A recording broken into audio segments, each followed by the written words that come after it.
ایمان والے اس کلمے کے زیادہ حقدار و زیادہ اہل ہیں۔ اس لیے ایمان کی بنیادی علامت تقوی ہے، اور ساری نیکیوں کا مدار تقوی پر ہے۔ فرمایا تقوی ملاک الحسنات، ساری نیکیوں کا مدار تقوی پر ہے۔ تقوی کسے کہتے ہیں؟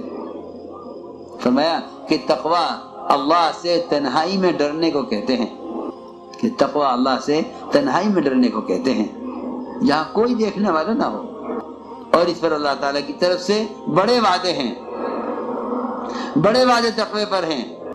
سب سے بڑا وعدہ یہ ہے کہ جو آدمی تقوی اختیار کرے گا، ہم اس کے لیے ہر تنگی سے نکلنے کا راستہ بنائیں گے۔ پہلا وعدہ ہے یہ، من یتق اللہ یجعل لہ مخرجا، کہ ہم تقوی اختیار کرنے والے کے لیے نکلنے کا راستہ بنائیں گے۔ کاروبار میں ہو، عہدے میں ہو، کسی ملازمت میں ہو، کہیں پھنس جائے، کہیں بھی پھنس جائے، ہم اس کو نکالیں گے تقوی کے راستے سے۔ یوسف علیہ السلام گناہ پر مجبور کیے گئے، ہم کہتے ہیں کہ جی ہم کیا کریں، ہم بچ نہیں سکتے۔ سوال یہ ہے کہ آپ نے گناہ سے بچنے کے لیے کیا کیا؟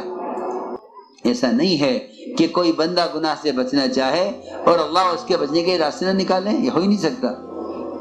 اللہ تعالیٰ تو اپنے بندے کے قدم اٹھانے کے قدردان ہیں، تو بچنا چاہو ہم تمہیں گناہ سے نہ بچا سکیں؟ یوسف علیہ السلام گناہ سے بچ کر بھاگے، اللہ تعالیٰ نے ہر دروازہ جو تالا لگایا گیا تھا، اللہ نے ہر دروازے کو ان کے پہنچنے سے پہلے کھول دیا۔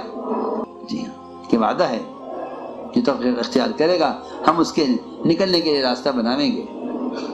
یہ اللہ کا وعدہ ہے، من یتق اللہ یجعل لہ مخرجا، کہ یقینی طور پر ہم نکلنے کا راستہ بنائیں گے۔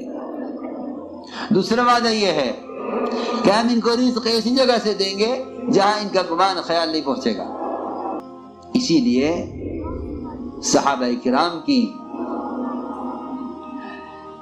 کی آمدنی کے جو اسباب تھے، اللہ اکبر، حضرت فرماتے تھے کہ اخراجات بڑھ گئے جماعتوں کی آمد سے، اور خروج کی وجہ سے کمائی کا وقت کم ہو گیا، لیکن اللہ تعالیٰ نے ان کے باغات میں دو مرتبہ، بعض صحابہ کے باغ سال میں 2 مرتبہ پھل دیا کرتے تھے، اور اللہ ان کو ایسی جگہ سے رزق پہنچاتے تھے جہاں سے رزق کا آنا ممکن نہیں ہے، رزق کا آنا ممکن نہیں ہے۔ صحابی ہیں، پیشاب کر رہے ہیں اور چوہا اشرفی لے کر آ رہا ہے، صحابی ہیں، پیشاب کر رہے ہیں، چوہا اشرفی لے کر آ رہا، ایک لایا، دوسری لایا، تیسری لایا، 17 اشرفیاں لا کر دی چوہے نے۔ لیکن جن کو اللہ تعالیٰ غیب کے راستے سے دیتے ہیں ان کے تقوی میں اور اضافہ ہوتا ہے۔ فرمایا چلو چل کے پوچھیں، چل کے پوچھتے ہیں۔ حاضر خدمت ہے، عرض کیا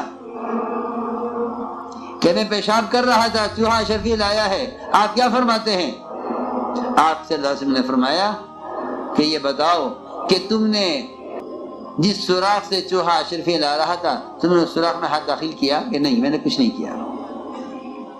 فرمایا کھاؤ، اللہ نے رزق دیا ہے۔ اگر تم 1 درہم بھی اس میں سے 1 دینار بھی اپنے ہاتھ سے نکال لیتے تو سوال ہوتا کہ یہ مال کس کا ہے؟ کیوں اس کا مالک نہ ملتا تو بیت المال اس کا مالک ہوتا۔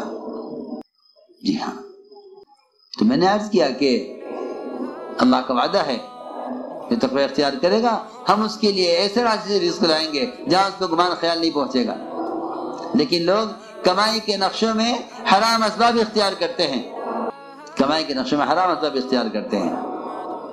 میرے دوستوں، بزرگوں، عزیزوں، سب سے پہلے اپنی کمائیوں سے حرام اسباب کو نکالو، اس لیے کہ تقوی کے بغیر اللہ کی طرف سے ملنے کے دروازے کھلتے نہیں ہیں۔ ہم لقمے کو معمولی سمجھ کر کھا جاتے ہیں۔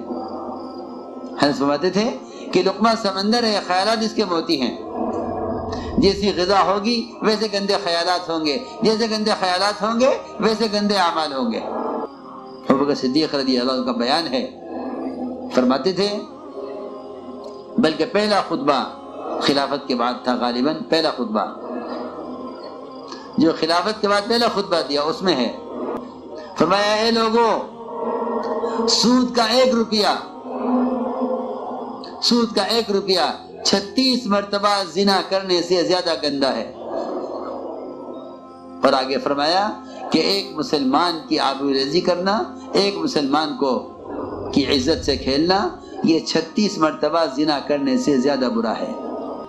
ایک مسلمان کی آبروریزی 36 مرتبہ زنا کرنے سے زیادہ برا، اور فرمایا کہ 1 روپیہ سود کا یہ 36 مرتبہ زنا کرنے سے زیادہ برا ہے۔ اس لیے فرمایا کہ اپنے غلاموں کی کمائیوں کو اور اپنے ملازمین کی کمائیوں کو دیکھا کرو کیسے کما کے لائے ہیں، اس لیے کہ جو قطرہ خون کا یا جو جسم کا ٹکڑا حرام مال سے تیار ہوا ہے، جہنم کی آگ اس کی زیادہ حقدار ہے، اور یہ جسم کا حصہ جنت میں داخل نہیں ہو سکتا، یہ جنت میں داخل نہیں ہو سکتا۔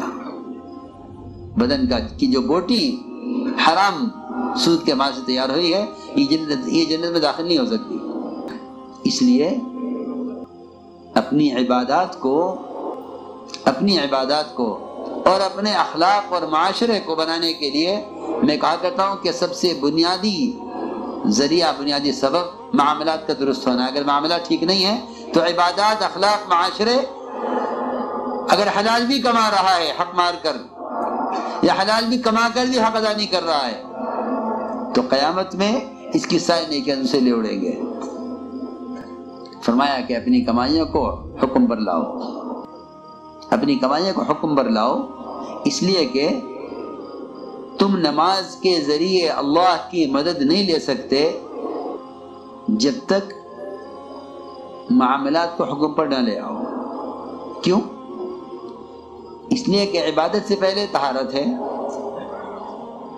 اور طہارت کامل ہوگی نہیں جب تک معاملات درست نہ ہوں۔ جی ہاں، کیونکہ ہمارے ذہنوں میں طہارت کا تصور صرف غسل اور وضو ہے، صرف غسل اور وضو ہمارے ذہن میں طہارت ہے۔ حالانکہ میرے دوستو عزیزو، بدن کے اندر دوڑنے والے خون کو پاک رکھنا، بدن کے اندر دوڑنے والے خون کو پاک رکھنا، یہ بھی طہارت کا بنیادی حصہ ہے۔ جی ہاں، الطہور شطر الایمان، کہ بدن میں دوڑنے والا خون اگر ناپاک ہے، سود سے ہے، غبن سے ہے، جھوٹ سے ہے، تو ظاہر بات ہے کہ آپ جانتے ہوں گے جن کے خون میں کوئی غلط مادہ پیدا ہو جائے یا خون کے اندر سفید ذرات کم ہو جائیں، کیا کیا حالات بنتے ہیں بدن کے۔ یہ بدن کسی کام کا نہیں رہتا، بلکہ بعض مرتبہ یہ جان لیوا سبب بن جاتا ہے، اور بعض مرتبہ اگر گردے کام نہیں کرتے تو خون کو مشین کے ذریعے سے، ڈائلیسس کے ذریعے صاف کرایا جاتا ہے۔ جی ہاں، اب اندازہ کریں، جس خون کے اندر اگر مادی کوئی چیز کم ہو جائے یا بڑھ جائے، یہ خون بدن کو بالکل بیکار کر دیتا ہے،